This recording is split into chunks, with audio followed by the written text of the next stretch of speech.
Today I'm going to show you how to make a sphere. First thing you're going to do is go to the Shape tool button and select the circle. You're going to make a circle about the same size as the sample, and that's about it. The rest of the work is all in changing the color. So I'm going to make sure that my circle is highlighted, and I'm going to go to the Fill Color bucket. And I'm not going to do anything from the solid page. I'm going to click on Gradient, and you're going to go all the way down to where it says Custom, and you're going to click on the plus button. It's going to open up a new page that's going to let you control the gradient. For type, you're going to click and choose Radial.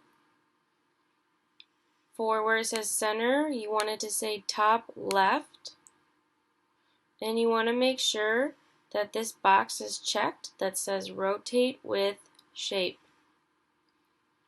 The next thing you're going to do is go up to this colored circle that's gray right now, and you want to choose a color that you want just from this page.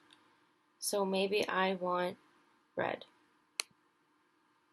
Okay, if I look at my preview square, you can see it's going from red to gray. I want my gradient to go from light red to dark red. So to change that, I'm going to click on this square that's right above the OK button. It's right here. I'm going to make sure it's highlighted blue.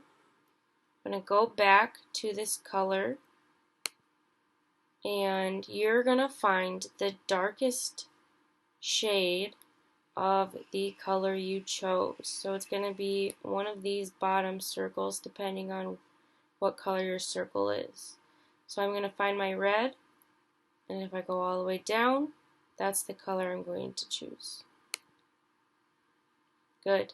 Now I need to change my top left corner by clicking on this square that's over here on the left side.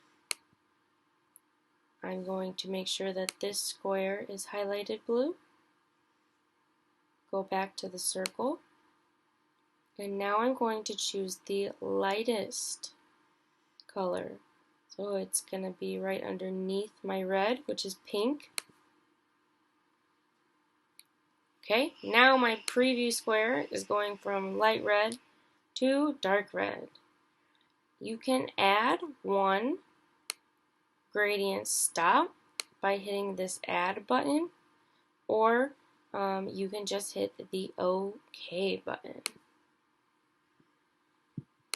Alright, last thing I need to do is go up to the border color tool that looks like the pencil, and you're going to hit transparent. That gets rid of the black line, and then you are all done and ready to submit.